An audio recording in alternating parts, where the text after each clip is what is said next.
नमस्कार। मैं हूं आशीष कुमार सिंह और आप देख रहे हैं यूपी कनेक्ट। यूपी कनेक्ट में चर्चा शुरू करने से पहले आइए आज के जो हमारे मेहमान हैं उनसे हम आपकी मुलाकात करवा देते हैं। हमारे साथ जुड़ रहे हैं लखनऊ से वरिष्ठ पत्रकार मुकुल त्रिपाठी जी। मुकुल जी, स्वागत है आपका। नमस्कार। लखनऊ से ही वरिष्ठ पत्रकार राजीव श्रीवास्तव भी हमारे साथ में हैं, और साथ ही हाई कोर्ट से वकील एके द्विवेदी जी भी आज हमारे साथ चर्चा में शामिल होंगे। द्विवेदी जी, स्वागत है आपका। Thank you sir. चर्चा आज हम करेंगे जो सबके दुख दर्द, किसके ऊपर क्या जुल्म हो रहा है, किसके ऊपर क्या अत्याचार हो रहा है, उसको उठाने के लिए सदैव तैयार रहते हैं, लेकिन जब खुद उनके ऊपर अत्याचार या जुल्म होता है तो उनकी आवाज कोई नहीं उठाने वाला होता है। हाँ, ये लोग कमजोर भी नहीं है। आप इनको सुन रहे हैं तो आपको लगेगा ये तबका तो काफी मजबूत है, यही तो देश चला रहा है। लेकिन हकीकत जो है वो ऐसी होती ही नहीं। हम बात कर रहे हैं अपनी बिरादरी के बारे में, यानी पत्रकार बंधुओं के बारे में, चाहे वो इलेक्ट्रॉनिक मीडिया के पत्रकार हो, चाहे वो प्रिंट मीडिया के पत्रकार हो। इनके ऊपर या इनको जब किसी से धमकी मिलती है तो ना तो इनके कोई संगठन सामने खड़े होते आके, और ना ही कोई दल, राजनीतिक दल इनके साथ में खड़ा होता है। इमरजेंसी में भी पत्रकारिता पर पाबंदी लगाई गई थी, तो चलिए पूरे देश में लगाई गई थी।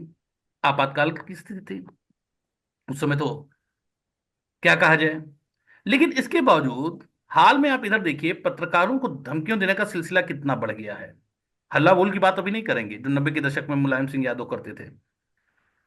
लोकतंत्र की जो किताब लेकर जो परमानेंट बताया करते हैं कि लोकतंत्र खतरे में है, लोकतंत्र खतरे में है, अगर ये पार्टी आ जाएगी तो लोकतंत्र खत्म हो जाएगा, किताब लहराते रहते हैं हर मन से। लेकिन लोकतंत्र का जो चौथा स्तंभ कहा जाता है उसको धमकाने में कहीं चूक नहीं करते हैं। हाँ, सही समझ रहे हैं आप, बात करें कांग्रेस समाजवादी पार्टी के बारे में। आपने कई रैली देखी होगी कि जब राहुल गांधी जांच पूछते नजर आए, चलिए गनीमत था कि चलिए आप जांच पूछ सकते हैं, आपको क्वेश्चन नहीं समझ में आया तो आप पत्रकार से इस तक से बात कर सकते हैं। हालांकि ऐसा होना नहीं चाहिए। लेकिन अब अखिलेश यादव को देखिए, अभी 3-4 दिन पहले जनसभा में खड़े हुए बोल रहे हैं पत्रकारों से कि आप ये बताइए कि एक दिन ऐसा आएगा कि आप लोग सड़कों पर दौड़ा दौड़ा कर, नंगे कर पीटे जाएंगे। इनडायरेक्ट वे में आप धमकी दे रहे हैं क्या कि अगर कोई पत्रकार आपसे सवाल पूछ लेगा तो वो सड़कों पर पीटा जाएगा। अराजकता का ये माहौल हो जाएगा देश में, और फिर आप बात करते हैं डेमोक्रेसी की। यही नहीं, हर प्रेस कॉन्फ्रेंस में अगर आपको सवाल नहीं समझ में आता है तो तुरंत आप जांच पूछने लगते हैं। जबकि 2 बार ऐसा हुआ, राहुल गांधी ने जिससे पूछा जाते तो वो मुसलमान निकला, बात खत्म हो गई। अखिलेश यादव ने जिस पत्रकार से जांच पूछी जिसका सवाल उनको पसंद नहीं आ रहा था तो यादव निकला। लेकिन सवाल ये उठता है कि पत्रकारों पर, मुकुल जी सबसे पहले सवाल मेरा आपसे होगा कि आखिर जो सबके जुल्म और सब पर अत्याचार हो रहा है उनकी आवाज उठाते हैं, उनको जब धमकाया जाता है तब क्या लोकतंत्र खतरे में नहीं पड़ता है? आशीष देखो, लोकतंत्र खतरे में तो कभी नहीं रहा है, चाहे सरकार कोई आई हो, पत्रकार कैसे भी रहे। समय होता है, समय अपने आप गुजर जाता है। पानी है, पानी बहता रहता है। हर तरह की सरकार आते हैं, हर तरह के नेता आते हैं, और पत्रकारिता शुरू से चल रही है। और पत्रकार जो काम कर रहे हैं वो काम किसी, अगर वो किसी बायस के नेता के लिए कर रहा है वो गलत है, लेकिन अगर वो समाज के लिए कर रहा है तो बिल्कुल ठीक है। अखिलेश यादव कई बार ऐसी बुरी तरह फंस चुके हैं। इससे पहले भी याद होगा कि एक बार जब वो प्रेस कॉन्फ्रेंस कर रहे थे तो बहुत सारे यूट्यूबर आ गए थे, और उन्होंने यूट्यूबर को यह कहते हुए निकाल दिया था कि तुम लोग को देखता ही कौन है। और उसकी बड़ी मतलब एक पत्रकार वर्ग में जो वो थे, उसके बहुत वो हुआ था कि बहुत गलत बोला था उन्होंने। अभी की जो बात बता रहे हो तुम, अभी का जो संस्मरण है, जो ये जो अखिलेश यादव ने बोला है, अखिलेश यादव ने आज की परिस्थिति को लेके बोला है। और जो उनके बोलने का तरीका है वो तरीका गलत मानता हूं मैं, क्योंकि पत्रकार, तुम भी पत्रकार हो, सब लोग पत्रकार हैं यहाँ पे। अगर वो वास्तव में खबरों को निकालना, जो पहले आसानी से मिलती थी खबरें अब नहीं मिलती हैं, और पत्रकारों के साथ लगातार दुर्व्यवहार बढ़ रहा है, चाहे वो नेता का हो, चाहे वो अधिकारियों का हो, चाहे वो निचले स्तर के पुलिसकर्मी का भी हो। अभी हाल ही में कल हम लोगों ने पूरा देखा है। तो ऐसे में पत्रकार जो समाज है उसको एकजुट आके, हालांकि पत्रकार एक बलून की तरह होता है, गुब्बारा होता है, उसमें एक पिन लगानी रहती है, सारे सब फट के किनारे हो जाते हैं, सच्चाई ये है। तो कोई किसी के साथ खड़ा नहीं होता। आप कितने मजबूत हैं, आपका बैकग्राउंड क्या है, आपके पीछे कौन खड़ा है। आपने रोटी के लिए, नमक के लिए भी पत्रकार को जेल जाते देखा है यूपी में। ऐसे कई संस्मरण आए हैं, और अखिलेश यादव से बेइज्जत होते भी देखा है। दोनों जगह आपने देखा पार्टी कोई भी, मायावती कैसे बात करती थी ये भी आप नहीं भूल पाएंगे। मायावती से इंटरव्यू लेने के लिए किसकी, कोई कभी वो ना समय देती थी, और सिर्फ एक पत्रकार को छोड़ के, जिसे बाद में उन्होंने टिकट भी दिया उन्नाव से, उसको छोड़ के उन्होंने किसी को इंटरव्यू दिया नहीं। तो पहला आखिरी उनका इंटरव्यू था। ऐसे में सभी दलों का ये जो पत्रकारों के प्रति रवैया है, उसमें ये देखना पड़ेगा, पत्रकार के जो हम लोग के एसोसिएशन होते हैं, वो जब तक उसकी रीढ़ मजबूत नहीं रहेगी, वो रीढ़ अगर टेढ़ी है तो कुछ नहीं कह सकते, अब वो झुके ही रहेंगे और इसी तरह के हमले होते रहेंगे। मैं इसी इसी बात पे खत्म करता हूं अपनी बात। इसमें राजीव, समाज को और आप किस ढंग से जी। देख रहे हैं इस पूरी घटना को, जो लगातार पत्रकारों को धमकाने की घटनाएं बढ़ती चली जा रही है? देखिए, अखिलेश यादव की अगर बात करें तो अखिलेश यादव ने जो कुछ किया है वो कुछ कोई बहुत ही नया नहीं है। उनके प्रेस कॉन्फ्रेंस को अगर आपने देखा होगा, पहले भी कई बार ऐसा रहा है कि अखिलेश यादव से अगर कोई सवाल पूछता है, अगर उनके मन माफिक है तब तो वो जवाब देते हैं, क्योंकि उनके भी दरबार में काफी ऐसे सारे पत्रकार रहते हैं। ऐसा नहीं है, पत्रकारों का अगर ह्यूमिलिएशन हो रहा है तो उसके लिए सबसे पहले पत्रकार ही जिम्मेदार है, क्योंकि वो खेमे में बढ़ जाते हैं। जब आप इंडिविजुअल हो के कोई भी सवाल उठाते हैं तो किसी नेता की हैसियत नहीं होती है कि आपके ऊपर सवाल उठा सके। जहां तक बात है अखिलेश यादव की, पहले भी एक बार प्रेस कॉन्फ्रेंस में उन्होंने एक पत्रकार के सवाल पूछने पर यह कहा कि तुम किस पेपर के हो, कोई बहुत बड़े पेपर के नहीं हो, तुम पीछे बैठ जाओ। हालांकि पीछे बैठने को उन्होंने पत्रकार को कहा था, लेकिन कुछ दिन बाद ऐसा समय आया कि अखिलेश यादव इतने पीछे चले गए कि अभी तक आगे नहीं आ पाए हैं। आगे कब जो है उनकी सरकार बनती है, क्या होता है, लेकिन जो रवैया है, आप रैलियों में अगर देखेंगे अखिलेश यादव का जो रवैया रहता है, वो कभी पुलिस वालों को उल्टा सीधा बोलते हैं, कभी किसी को धमकाते नजर आते हैं। तो देखिए, ये उनकी पार्टी का कल्चर है। जैसा कि अभी बात बताई गई कि हल्ला बोल और ये सब सारी चीजें जो होती रही हैं, वो पार्टी उनकी करती रही है। कोई भी नेता जब जमीनी स्तर से जुड़ा नहीं होता है और उसके पास में कोई जवाब नहीं होता है, तो वो इसी तरीके से या तो रिएक्ट करेगा। पहले के लोग बहुत समझदार होते थे, जो पहले के पॉलिटिशियन थे वो बहुत ही शातिर होते थे। वो करते क्या थे, बड़े ही उसको कायदे से सवाल को एक तरीके से मना भी नहीं करते थे और उसको टाल भी जाते थे। लेकिन अखिलेश यादव की बात करें, अखिलेश यादव को जो भी विरासत में मिल गई उनको राजनीति, उसके लिए उन्होंने कोई संघर्ष नहीं किया। अब ये अलग बात है कि धीरे धीरे संघर्ष करके कब मैच्योरिटी आएगी उनके अंदर, अब उनके अंदर फ्रस्ट्रेशन आ रहा है। ये जो रिएक्शन है ये फ्रस्ट्रेशन है। अरे भाई, पत्रकार सवाल ही तो पूछ रहा है, उससे आपकी जाति को क्या मतलब है। राहुल गांधी अगर उनसे कोई सवाल पूछता है तो वो जाति पूछने लगते हैं। राहुल गांधी से कोई जाति पूछ ले तो वो क्या बताएंगे, किस जाति के हैं राहुल गांधी, अपना भी बताना पड़ेगा। तो जब आप इस तरीके से रिएक्शन देंगे तो आपको भी वो झेलना पड़ेगा। तो इसी तरीके से अखिलेश यादव, जो अभी उनको ये लग रहा था कि लोकसभा में चुनाव में जिस तरीके से उनको एक तरीके से अनएक्सपेक्टेड रिजल्ट उनके फेवर में गया था, तो अखिलेश यादव को लगा कि बस अब तो सब हमारा ही है। लेकिन अब जब रिजल्ट का एंटिसिपेशन हो रहा है, वो देख रहे हैं, तो फ्रस्ट्रेशन तो आएगा ही। तो कभी पत्रकार के ऊपर भड़क पड़ेंगे, कभी पुलिस के ऊपर भड़क पड़ेंगे। जितने भी ट्वीट्स आपने देखे हैं, सब में उन्होंने कहा एक ही वर्ग को लेकर उनकी चिंता है कि उनको वोट नहीं देने दिया जा रहा है।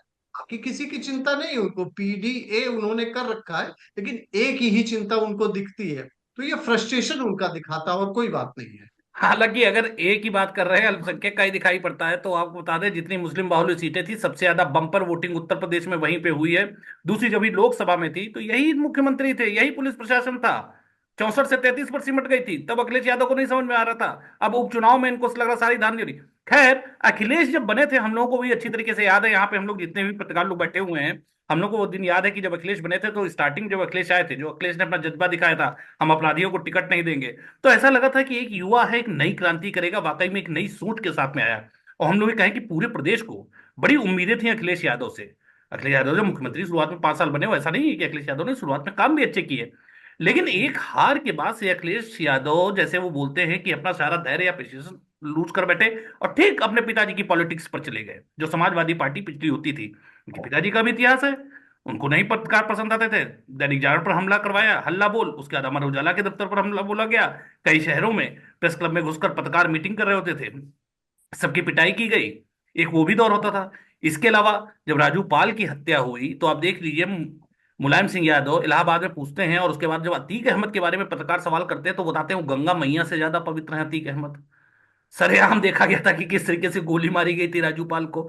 उसके अलावा अल्पसंख्यकों के बारे में बताते हैं कि इनको कट्टा रखना जरूरी है। कट्टा खैर हम लोग तो समझ सकते हैं, लेकिन जो हमारे दर्शक ना समझते हैं उनको बता दें, कट्टा वो होती है जो देसी हथियार नहीं बनाया जाता है, 12 बोर की वैध। गोली लगती है, अद्धी भी होती है, जिस बनती सब जो जानते हथियार हैं। बनते हैं, तो उसको मुलायम सिंह यादव प्रेस कॉन्फ्रेंस में बोल रहे हैं कि ऐसा है कि हर मुसलमान को रखना चाहिए क्योंकि ये अल्पसंख्यक हैं। लेकिन अखिलेश से उम्मीदें थी, अखिलेश को नहीं लग रहा था कि अपने पिता की उस राजनीति के उस राह पर चलेंगे जो बड़ी उम्मीदें थी। लेकिन अखिलेश तो अब लग रहा है जिस ढंग से उनका बिहेवियर होता है, या जिस ढंग से पत्रकारों से बात करने का है, ए नंबर नोट कर लो अधिकारियों, इनका नंबर नोट कर लो, उनको ऐसा लग रहा है कि वो आएंगे तो सबको फांसी पे चढ़ा देंगे।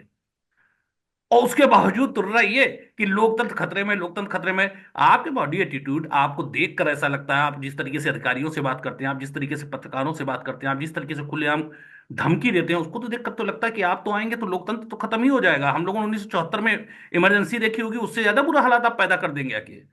आपके प्रवक्ताओं की भाषा देख लीजिए। द्विवेदी जी, आज तक जी आपने सर। इतने लोगों को देखा होगा, आपने नेताओं को इधर देखा होगा, इस धमकी को किस तरीके से आप लेते हैं?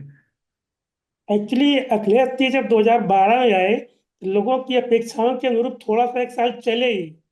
आफ्टर दैट क्या हुआ कि ये देख इनके अंदर इस समय हताशा के शिकार हो गए हैं पूरी तरह से। लोकतंत्र तभी है जब ये सरकार में रहेंगी, ये सत्ता में रहेंगे तो लोकतंत्र सुरक्षित है। ये सत्ता में नहीं, लोकतंत्र खत्म इनको लगता है। और सबसे अधिक लोकतंत्र को डैमेज इनकी पार्टी ने किया है। हर जगह पर इन्होंने किया है, चाहे पत्रकारों को बेइज्जत किया, किस मतलब कोई भी इंटेलेक्चुअल क्लास को लाइक नहीं करते हैं।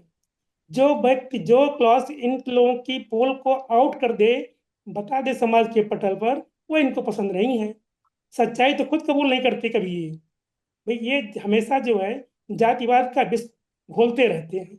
पब्लिक को लड़ा भिड़ा के इस तरीके से इस कदर पहुंचा दे रहे हैं कि आदमी जो है ईंट से ईंट लड़ा दे रहा है बंदा। ये स्थिति चल रही है इसकी। द्विवेदी जी, इस तरीके से अगर नेता सब खुलेआम किसी भी पत्रकार को धमकी देते हैं तो क्या पत्रकार लीगल एक्शन के ऊपर ले सकता है? बिल्कुल ले सकता है एक्चुअली। लेकिन क्या हुआ ना कि आपके पत्रकारों का जो संगठन है बिल्कुल एक अनऑर्गेनाइज संगठन हो गया है।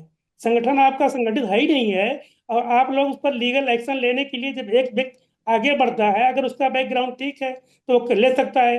अगर उसका बैकग्राउंड कमजोर है तो जैसे एडवोकेट एसोसिएशन है, उस तरह कोई सपोर्ट नहीं है। जर्नलिस्ट एसोसिएशन कोई है ही नहीं है जो सपोर्ट करे। आप बिल्कुल ठीक है, मैं यही बात अभी मुकुल जी भी उठा रहे थे। मुकुल भाई, दूसरी सबसे बड़ी बात यह है ना कि देखिए मीडिया क्या है, चाहे आप दिल्ली में बैठकर देखिए, एडिटर्स गिल्ड है, पूरा वामपंथियों का एक तरीके से कब्जा हो गया है। और एक चीज हम ये बताना चाहेंगे आपसे कि देखिए मीडिया खुद ही दो भागों में बटी हुई, चाहे हम दिल्ली की मीडिया की बात करें, स्टेट की कई मीडिया की कई क्या बात भागों में करें। नहीं भाई साहब, कई भागों में बटी हुई मीडिया इस समय। मीडिया जो है, एक तो मीडिया में थोड़ा निचले स्तर पर क्षरण हुआ है, कुछ गिरावट जो है निचले स्तर पर मीडिया में आई। उसका लाभ जो है पूरा ये ब्यूरोक्रेसी मीडिया को देखकर जलती है। पॉलिटिशियन जो सत्ता में नहीं, पॉलिटिशियन पूरे पॉलिटिशियन मीडिया से परहेज करते हैं। कोई भी व्यक्ति जो है, जो भी गलत करने वाला व्यक्ति है, वो नहीं चाहता कि मीडिया के सामने रूबरू होना पड़े उसको। मीडिया उसका दुश्मन दिखाई पड़ती है उसको। हाँ, तो मुझे जैसा कि जैसे कहा जाता है कि मीडिया, हमको ऐसा नहीं लगता आपको कि हम लोगों की जो हम लोगों की एक फ्रेटर्निटी है वो दो भागों में बट गई है। हम एक को बोलते हैं कि भैया तुम लुटियन मीडिया हो, तो दूसरा बोलता है कि तुम गोदी मीडिया हो। हालत ये हो गई है कि यस। आपस में ही तलवारें खींची हुई हैं। आपको नहीं लगता है इसकी वजह से एक जो तो मीडिया संगठन में सोशल एकता नहीं है, मीडिया। मुकुल जी, इस सबसे बड़ी वजह ये भी है एक, कि आज पत्रकारों की ये हाल है। देखो देखो आशीष, हम तुम साथ काम किए, भले हम लोग के संस्थान अलग हो, और विश्वास मानो कि पहले जितनी आसानी से खबरें मिलती थी और जो पत्रकार की इज्जत रहती थी, वो वास्तव में आज में नहीं है। आज है ही नहीं। आप कितने भी बड़े संस्थान के पत्रकार हो, देश के सबसे बड़े चैनल को छोड़ दीजिए, उनको इज्जत मिलती है। और उसके बाद 3 चैनल और छोड़ दीजिए, फर्स्ट सेकंड थर्ड फोर्थ, उसके बाद आपका क्या रह जाता है ये बताइए। कितने अखबार इस शहर में है, कितने रजिस्टर्ड इस प्रदेश में है, आप उसको गिनते गिनते थक जाएंगे। वो संख्या लाखों में होगी। हर जिले में जिला सूचना अधिकारी का कार्यालय होता है, और दूसरा हर दूसरा तीसरा आदमी पत्रकार का। देखिए, आप सड़क पे चलिए तो ये गिराया गया है, और ये एक दिन में नहीं गिरा है। इसको गिराने में कई साल लगे हैं।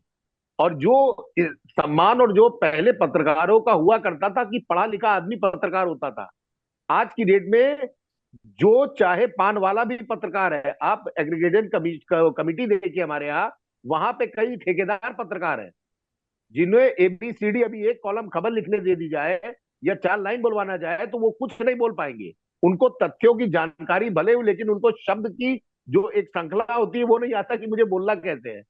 तो ऐसे लोग जब पत्रकार अपने आप को कहने लगेंगे तो जाहिर बात है पान वाला, कपड़ा, यहाँ पे 2500 ऐसे कपड़ा उद्योग, कपड़ा के व्यापारी है जो खुद की गाड़ी पे पत्रकार लिखते हैं।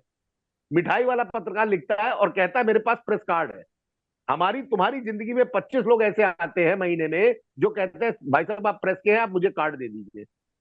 आखिर क्यों? और वैसे लोग जब कार्ड पा जाते हैं, 2500 घटनाएं ऐसी भी होती है कि पता चला फलाने अखबार का फर्जी रिपोर्टर पकड़ा गया। तो ऐसे में जब ये खुद गिर रहा है स्तर, तो इसको कौन उठाएगा? हम आप उठाएंगे नहीं तो और कौन उठाएगा?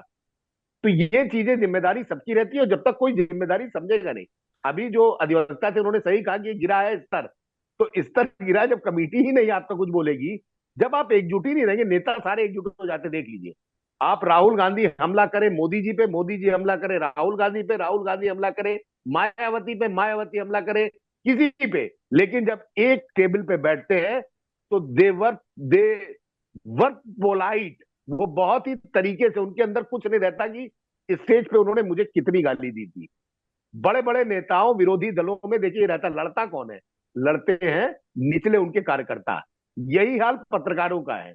जो सीनियर, जो आप गिल्ड की बात कर रहे हैं, फलाना बात कर रहे हैं, ऊंची ऊंची बात कर रहे हैं, असल में इन लोगों के साथ कभी ये घटनाएं होती नहीं है। होती किसके साथ है? जो फील्ड में काम कर रहा है लड़का। जब आप फील्ड में काम करके बेइज्जत होते आते हैं, अपने आप बताते हैं एडिटर को, एडिटर कहता है अच्छा ठीक है देखते हैं, वो मामला आया राम गया राम हो जाता है। और जो फर्जी होते हैं वो मार भी खाते हैं। उनमें तो कई बार मैं ऐसा होता है कि इतनी आपसे एक बात पूछना चाहता हूं कि जो बड़े बड़े पत्रकार हैं, चलिए हम ठीक है उनकी बात आप मान लेते हैं कि इनको फील्ड में जो रिपोर्टर होता है उसका सामना करना पड़ता है, लेकिन एक चीज बताइए, बड़े बड़े संस्थानों में जब एक साथ छटनी हो जाती है, कितने बड़े बड़े चैनल हैं जिसमें एक एक घंटे के अंदर सैकड़ों पत्रकार नौकरी निकाल दिए जाते हैं, लेकिन यही एडिटर्स बने बैठे रहते हैं तो मालिकों से एक बार भी उनके हक में बात नहीं करते हैं। तो कहीं ना कहीं आशीष, पत्रकारों में आप ये देखेंगे तो कि किस बात के ये एडिटर हैं, किस बात के ये सीनियर एडिटर्स कहा जाए, इनको किस बात का बड़ा पत्रकार कहा जाए जिनके रीढ़ में हड्डी ही ना हो। देखो आशीष, मैं एक छोटी सी घटना बताऊंगा। अमर उजाला में जब मैं था तो मुझे एक, मेरा सौभाग्य था कि मुझे बीबीसी की एक ट्रेनिंग के लिए भेजा गया। 3-4 दिन की ट्रेनिंग प्रोग्राम था आईएमसी में। वहां पे स्वीडन का एक पत्रकार आया था जो हमारा ट्रेनर था। उसने पूछा, सिर्फ एक सवाल पूछा था, उसी से तुमको सारे इस पूरी बहस का जवाब मिल जाएगा। उसने पूछा था कि मैं तुमसे सवाल वही पूछता हूँ कि आशीष, बीइंग ए रिपोर्टर, तुम कितनी बड़ी खबर लिखना चाहोगे? तो जाहिर बात है वो सवाल मुझसे पूछा गया। मैंने कहा ऐसी खबर लिखूंगा कि प्रधानमंत्री को इस्तीफा देना पड़े। इससे बड़ा तो कोई पद है नहीं कि मैं ऐसी खबर लिखूं कि प्रधानमंत्री को इस्तीफा देना पड़े या मुख्यमंत्री को इस्तीफा देना पड़े। इतनी बड़ी खबर लिखना चाहूंगा। उसके बाद उसका दूसरा सवाल था कि अगर आप मालिक होंगे तब क्या करेंगे? तो आपका मेन उद्देश्य क्या रहेगा? तो जाहिर बात है वहां पे फिर पैसा आ जाता है कि भाई हम कोई धंधा कर रहे हैं। वो धंधा है, देखिए, ये जो जितने भी मालिक हैं वो सब धंधा कर रहे हैं। दे आर नॉट, पत्रकार क्या है, वो नौकरी कर रहा है। किसी की 60,000 सैलरी है, किसी की 2 लाख सैलरी है। उसको ये डर रहता है कल की डेट में अगर बाहर कर दिया जाए तो मुझे कहाँ नौकरी मिलेगी। और तुम भी जानते हो आज की डेट में नौकरी माने क्या होता है। आप कहीं ना कहीं, कोई अगर आपके पीछे कोई सपोर्ट हो तभी आप आगे बढ़ सकते हैं, otherwise thank you very much.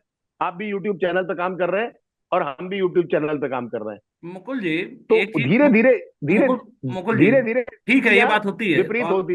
एक बात हाँ, बताए, इस देश में श्रमिकों के भी संगठन बन जाते हैं जो हल्ला बोल कर फैक्ट्री के बाहर फैक्ट्रियों को बंद करा देते हैं। पश्चिम बंगाल बंगाल जैसे कई उदाहरण है। ये बात तो ठीक है, चलिए आपको अपनी नौकरी खतरा होता है, लेकिन वही बात है ना कि बात तो यही आ जाती है ना कि जो बड़े पद पर जाकर पत्रकारों में बैठ जाता है वो मालिक के तलवे चाटने लगता है, तब उसको अपने पत्रकार जमात की याद नहीं आती है। राजीव, मेरी इस बात से आप कितना सहमत हैं कि अगर पत्रकारों में एकता होती तो क्या इनका संगठन दबाव नहीं बना सकता था, लेकिन ये बनाना ही नहीं चाहते हैं। देखिए, सबसे बड़ी चीज ये है, कोई भी इंडिविजुअल पत्रकार है, लेकिन अगर उसको कानून की जानकारी है तो कोई भी संगठन की उसको जरूरत ही नहीं है। पर्सनली मैंने देखा हुआ है, पर्सनली मैंने इस चीज को फेस भी किया। कई सारे, अभी 25 साल 26 साल हो गए मुझे कई सारे ऐसे चैलेंजेस आए जब मुझे इंडिविजुअली उसको फेस करना पड़ा, लेकिन बोल्डली फेस किया, क्योंकि मुझे कानून की जानकारी है। मैं पढ़ता हूँ उस चीज को। मैं सारे जर्नलिस्ट को यही कहूंगा, किसी संगठन के उसमें आप मत रहिए, आप इतने स्ट्रांग हो जाइए आपको, क्योंकि जो कानून बना हुआ है वो इंडिविजुअल उसके लिए बना हुआ है। आप मत कोई ना साथ दे, आप सही हो, आपको कानून पता होना चाहिए, आप जाइए, सब आपको पूरी हेल्प मिलेगी। और एक बात ये भी आप समझ लीजिए, जिसको भी कानून आता है उसको कोई छेड़ता भी नहीं है, क्योंकि वहां सारे बराबर हो जाते हैं, वो चाहे जितना बड़ा कोई हो। संगठन जब होता है तो इमीडिएट दबाव बना लेता है, इतने केवल इतना अंतर होता है। लेकिन अगर इंडिविजुअली भी अगर आप लड़ाई लड़ रहे हैं, जैसे एक एग्जाम्पल देते हैं, हालांकि वो पत्रकार नहीं थे, लेकिन मैं एक एग्जाम्पल देता हूँ। एक आईपीएस के बारे में आपने देखा होगा, मुलायम सिंह के ऊपर उन्होंने केस कर दिया था। अब आप सोचिए, इतने बड़े उसके ऊपर, एक आईपीएस की उस समय कोई हैसियत नहीं होती है जहां मुलायम सिंह की बात आ जाती है।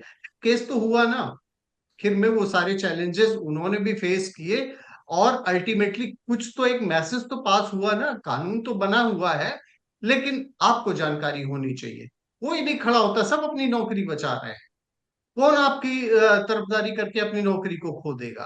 तो इसलिए जितने भी जर्नलिस्ट हैं, जो भी इस वीडियो को देखेंगे, वो कानून जरूर पढ़ें, वो जाने राइट्स क्या है उनके। ये नहीं कि अब तो सबसे बड़ी समस्या आ गई, यूट्यूबर्स ऐसे हैं तो सीधे घुस जाते हैं स्कूलों में कि मिड डे मील बन रहा है कि नहीं बन रहा, उनके खिलाफ केस दर्ज हो जाता है। उनको तो पता होना चाहिए कि उनके राइट्स क्या हैं, कुछ नहीं पता है। तो ये सबसे बड़ी चीज है कि इसके लिए रिस्पॉन्सिबल कौन है। सबसे पहले तो अपनी मजबूती रखें, और नेताओं का क्या है भाई, नेताओं पे, अधिकारियों के ऊपर अगर आप सवाल उठाएंगे तो तिलमिलाएंगे जरूर, मुकुल इससे भाई, आप बच नहीं सकते। मुकुल भाई, आपने ये देखा होगा कि जब ये हल्ला हल्ला बोल होता था या उस समय पत्रकारों के ऊपर होता था, आज से कम 15-20 साल पहले स्थिति गनीमत होती थी कि नेता का बाइकआउट कर दिया जाता था। कई बड़े बड़े नेताओं, जिनका हम नाम नहीं लेना चाहेंगे, आकर बाद में उन्होंने नाक रगड़ी और माफी मांगी, क्योंकि पत्रकारों ने उनकी प्रेस कॉन्फ्रेंस में जाने से ही मना कर दिया था और सब एकजुट होकर बहिष्कार कर देते थे। लेकिन जितना जितना परिवार हम लोगों का पत्रकारों का बढ़ता चला जा रहा है, उतनी ही एकता खत्म होती चली जा रही है। जो परिवार बढ़ रहा है उसमें से असली कितने नकली कितने, ये देख लो जो अभी राजीव ने बोला। जब आपको अपनी जानकारी नहीं होगी, और सही कहा उसने, बिल्कुल सही कह रहा है, कि अगर आप सीधे कैमरा, एक मोबाइल माने आप पत्रकार हो गए, एक आपने ये ले लिया माइक और इसको लगा लिया, काम खत्म, आप पत्रकार हो गए। आपको ना एबीसीडी मालूम, ना आपको आपके अधिकार मालूम, ना आप कहां तक घुस सकते हैं। ऑफिस टाइम में आप किसी अधिकारी को या किसी स्कूल में आप घुस नहीं सकते, ये भी तो आपको जानकारी, जब आप उठाए हैं कोई चीज। और सबसे बड़ी बात, सरकार, केंद्र सरकार और राज्य सरकार को चाहिए इस पर तत्काल प्रभाव से कानून बनाए, तभी ये आंकड़ा कम होगा। जब आंकड़ा कम होगा तो अच्छे लोग रह जाएंगे। ये जो जो जो जिसे कहते हैं दो रुपल्ली वाले जो होते हैं ना, घुस के, जैसे उसने बोला कि वसूली के लिए चले जाते हैं, कोई बिल्डिंग बन रही है उसके सामने चले जाते हैं कि भाई हम एलडीए में जा रहे हैं, हम फलानी जगह जा रहे हैं, एडीए जा रहे हैं, नोएडा डेवलपमेंट अथॉरिटी में जाके कंप्लेंट करेंगे आपकी। ऐसे में आदमी डर जाता है। उसको क्या पता कि कौन पत्रकार है और कितनी इसकी पहुंच है। नोटिस आने में 5 मिनट टाइम लगता है, अधिकारी को भी मिल जाता है कि हाँ, आशीष सिंह गलत बिल्डिंग बना रहे हैं, तो चलो हमको ये ला के तो एक केस बात तो दे दिया बात उसने। मुकुल भाई, देखो वहां, बात उन पत्रकारों की हो ही नहीं रही है। बात उन पत्रकारों को तो हम लोग भी फील्ड में रहते हैं, पहचानते हैं कि कौन ओरिजिनल है क्या नहीं है। एक प्रेस कॉन्फ्रेंस होती है, 150 लोग बैठे होते हैं, तो उसमें हम ये जानते हैं कि कौन 20 पत्रकार हैं। तो उसकी बात नहीं कर रहे हैं, बात ये हो रही है कि जेन्युइन पत्रकार जो बड़े बड़े संस्थानों के हैं, उनको इस तरीके जब से आप नेता धमकी जब देते आप हैं। आशीष, तुम खुद बोल रहे हो कि जब मैं जानता हूं कि 100-150 पत्रकार एक कमरे में बैठ गए हैं, और कितने जेन्युइन है ये तुम जान रहे हो, उसके बावजूद तुम कुछ नहीं कर पा रहे। वो वहीं बैठ के, वहीं पे वो पूरा आप मेरा आपका सवाल नहीं प्रेस समझे, कॉन। आप मेरा सवाल नहीं समझे। मैं ये बोल रहा हूं कि ये हाँ, मुझे कमी मालूम है, ये आपको भी मालूम है। ये बात हो गई। बात हमारी ये है, जो नेताओं की धमकी देने की बात है। जो जेन्युइन पत्रकार हैं, बड़े बड़े संस्थानों के भी पत्रकार हैं, उनको जिस तरीके से खुले मन से धमकी दी जा रही है, मैं उसकी बात कर रहा हूं। देखो धमकी जो दे रहे हैं उसके लिए आप कुछ नहीं कर सकते, आप सिवाय कानून कार्रवाई के, जैसे अभी राजीव ने कहा। आपको, अगर आपको बुरा लगता है तो आप इंडिविजुअली लड़िए, इसके अलावा कोई चारा नहीं है। कोई संगठन, कोई आपका साथ नहीं देगा, आपको अकेले लड़ना पड़ेगा। और अगर आप लड़ने के लिए तैयार है, और आज की डेट में बीवी बच्चों को छोड़ के कोई आदमी मुकदमेबाजी में नहीं फंसना चाहता। अगर आज आशीष तुमसे कहा जाए, और तुमसे कहा जाए 100 लोगों को लेके आप फलानी जगह चले जाइए समाजवादी पार्टी के दफ्तर पे, और हम इसमें धरना प्रदर्शन करेंगे, मुश्किल से 2 लोग आएंगे, 3 लोग, उसके अलावा कोई नहीं आएगा, क्योंकि सबके अपने काम है, सबको अपना घर देखना है, सबको अपनी नौकरी प्यारी है। अदरवाइज ये पत्रकारों के साथ दिक्कत ये होती है कि बड़ा कमजोर कड़ी होते हैं। जब तक आपके पास वो पद है, जब तक आपके पास वो संस्थान है, तब तक आपकी पूछ है। अदरवाइज जिस दिन वो हट गया, that day you are nothing. आप अपनी लड़ाई खुद लड़िए, जैसे भी राजीव ने, बिल्कुल सहमत हूं उसके बाद से। आपको अपनी जंग खुद लड़नी पड़ेगी, कोई आपके साथ नहीं आएगा। हाँ, सांत्वना देने वाले 1000 लोग आ जाएंगे आपको। और नेता का कुछ नहीं बिगड़ता, नेता आपको जलील भी करके चला जाएगा। आप उगाड़ते रहे, उसके साथ 50 आदमी है, ज्यादा बोलेंगे पीट के चला जाएगा, फिर भी आप कुछ नहीं कर सकते। आप रिकॉर्डिंग तक नहीं कर सकते, आपका मोबाइल तोड़ देगा, क्या कर लेगा? कुछ नहीं कर सकते आज की डेट में। जब तक इन चीजों पे नेताओं के ऊपर कार्रवाई इंडिविजुअल करे कोई आदमी, तब समझ में आएगा, जो भी अदालत में लड़ के तब। तो कोई तैयार नहीं आज की डेट में। ये सच्चाई है, कटु सत्य है ये। और ये बड़ा जहरीला सत्य है कि इसको तुम भी मानोगे कि कोई लड़ने के राजीव लिए तैयार नहीं। राजीव, आप कितना सहमत है इस बात से? क्या मतलब पत्रकार इसी तरीके से शिकार होते रहेंगे, जुल्मों की आवाज उठाते हैं, उनके साथ क्या मतलब ये अभिशाप सहने को मजबूर? नहीं, ऐसा नहीं है। फॉर्चुनेटली मैं एक ऐसे पत्रकार के साथ में काम कर चुका हूं जो बहुत ही मजबूत थे, जिनको मायावती ने कहा था प्रेस कॉन्फ्रेंस, हर एक प्रेस कॉन्फ्रेंस में, कि उठा के इसको नीचे फेंक दो। इतना बोल्ड आदमी था वो। तो आप ये समझिए कि जब आप इतने मजबूत हो जाते हैं, एक बार तो अटैक सहना पड़ता है, लेकिन जब ये पता चल जाता है नेताओं को और अधिकारियों को कि भाई ऐसा है कि इसको तो हमें जवाब देना ही नहीं पड़ेगा, नहीं ये बाहर जाके अभी क्या चीज लाइव पर बोलने लगेगा, तो बुला के, मुझे ध्यान है, उसे नाम नहीं लेना चाहूंगा, मुझे ध्यान है कि जिस समय मुलायम सिंह मुख्यमंत्री हुआ करते थे, उस समय किसी को टाइम नहीं मिलता था, लेकिन अगर उनका फोन पहुंच जाता तो तुरंत टाइम मिलता था, क्योंकि नेता को ये पता होता था कि ये बाहर जाके लाइव पर क्या क्या चीजें बोलेगा, वो उनके कंट्रोल में। कितनी बार आप हमला करोगे? फिर होता क्या है, फिर वो आदमी कहता कि नहीं चलो ठीक है, इसको अपनी तरफ मिला लेते हैं या अपनी बात हम बता ही देते हैं। तो मेन चीज, मेरा कहने का मतलब केवल यही है कि जर्नलिज्म का मतलब ये है कि आप, अच्छी जानकारी होनी चाहिए, पूरी स्टडी होनी चाहिए, आपके पास में पूरी नॉलेज होनी चाहिए, ये नहीं कि कहीं भी कूद पड़े। आप जब पूरी स्टडी करके जाएंगे, आप किसी से जब सवाल पूछेंगे, तो वो आपको गुमराह नहीं कर पाएगा, क्योंकि उसको पता है कि जितना मैं बताने जा रहा हूँ, इससे ज्यादा ये पहले से पता करके आया हुआ है। चलिए इस तरीके से काम करना चलिए, होगा। आज की सार्थक चर्चा से कम दुनिया को ये तो पता चल गया कि जिन पत्रकारों को वो बहुत ज्यादा समझते हैं कि बहुत ताकतवर होते हैं, लेकिन वो अपने में कितना मजबूर, असहाय हैं। और इसकी कई वजह हैं। एक तो सही बात है कि जिस तरीके से हर आदमी आजकल पत्रकार बनकर कार्ड लेकर घूमने लगा है, उसकी वजह से पत्रकारों की जो बिरादरी है उसको काफी डैमेज पहुंचा है। और उसके अलावा पत्रकारों में भी सब बटे हुए हैं, सब जितने भी संस्थान हैं, जो भी अपने अपने में हैं। कोई एक दूसरे को गोदी मीडिया बोल रहा है, तो कोई दूसरे को लुटियन मीडिया बोल रहा है। आपस में एकता है नहीं, और यही वजह है कि आपस में एकता नहीं है। नेता फायदा उठाते हैं और पत्रकार गाली खाने को मजबूर हैं। लेकिन सवाल ये उठता है, क्या आने वाला समय, अगर इसी तरीके से पत्रकारों को पत्रकारिता करनी पड़ी, तो क्या उनके लिए पत्रकारिता करना आसान रह जाएगा? द्विवेदी जी। वैसा देखिए कतई नहीं रह जाएगा, जब तक कि क्या कहते हैं पत्रकार अपने हर चीजों पर अध्ययन करके नहीं जाएगा। कब हमें कौन सा सवाल पूछना है, कब नहीं पूछना है, क्यों पूछना है, हम बिला वजह क्या कहते हैं जाने बिना बुलाए जाके माइक खड़ी कर देंगे, तो बिल्कुल बेइज्जत खा जाएंगे। भाई आपको न तो टोही पत्रकारिता करते हैं, कायदे से इनके क्ल्यूज निकालिए, कायदे से क्ल्यू निकालते भी नहीं, न कोई कंप्लेंट विधिक करते हैं, विधिक कंप्लेंट करना शुरू कर दीजिए। नेता देखिए अभी क्या स्थिति हो जाएगी इसकी। इसमें कितनी कमियां हैं, चाहे ब्यूरोक्रेट्स हो चाहे पॉलिटिशियंस हो, दोनों के अंदर बहुत कमियां हैं। बट उन कमियों को विधिक ढंग से प्रोड्यूस करना पड़ेगा, और तो ही पत्रकार की तरह से उसको निकालना पड़ेगा, पकड़ना पड़ेगा उसको। अब बिना अकड़े उसको पकड़े अनाप शनाप की बातें कर देने पर क्या होता है, उनके जो लफंगे होते हैं वो बेइज्जत कर देते हैं। सीधी बात यही हो जाती है, यहीं से तकराबाज शुरू हो जाता है। फिर हम क्या करते हैं, हमारा हेड ऑफ इंस्टीट्यूशन जो है साथ देता नहीं है, हम अलग थलग पड़ जाते हैं। जाहिर सी बात है, इन परिस्थितियों पत्रकार में जाहिर सी बात है, पत्रकारिता में भी कई कमियां हैं, लेकिन उसके बावजूद इनके संगठन में एकता ना होना, आपस में एकता ना होना, और यही वजह है कि आज जिस तरीके से नेताओं का मन होता है वो आपस में नहीं, खुलेआम इनकी मंच। जानते हैं ये पॉलिटिशियंस और ब्यूरोक्रेट्स की कमियों को तो आप सही ढंग से पकड़िए, ये भी हम सही नहीं पकड़ते। आधी अधूरी कमियां पकड़कर हम लड़ जाते हैं। आज जिस दिन का पत्रकारों को सामना करना पड़ रहा है उसकी सबसे बड़ी वजह ये भी है कि पत्रकारों की भी जितनी बड़ी बड़ी संस्थाएं हैं या जो अपना दावा करते हैं कि हम एडिटर्स गिल्ड है या कुछ भी है, वो सब आपस में बटे हुए हैं, विचारधारा के आधार पर बटे हुए हैं। दूसरा वाला गाली खाता है तो पत्रकारों तू में बोलता ज्यादा है कि कमियां मोदी नहीं है। मीडिया वाले हैं। पत्रकारों में कमियां नहीं है, कमियां इन चोरों में है। बट क्या लुटियन है ना, इन कमियों को पकड़ने के लिए लुट, हम लोगों को बहुत गहराई से जाना पड़ेगा आप लोगों को। लुटियन लुटियन मीडिया को बोल देते हैं, दोनों एक दूसरे पर उंगली उठाते रहते हैं। अगर कोई एक पक्ष का यस प्रताड़ित यस। होता है तो दूसरा वाला जो पक्ष है वो खुशी मनाता है। तो यही वजह है ये हम कि आज चाहे कभी, लुटियन जब मैं मीडिया हो चाहे मोदी ब्यूरोक्रेट्स मीडिया हो, किसी दोनों ही ऑफिस के हर जगह बेइज्जत किए जा रहे हैं। बहरहाल, चर्चा दोनों में बेइज्जत हिस्सा हो रहे लेने हैं के बढ़िया लिए आराम से। बहुत बहुत धन्यवाद आप सभी महानुभावों का। नमस्कार। Thank you so much, thank you.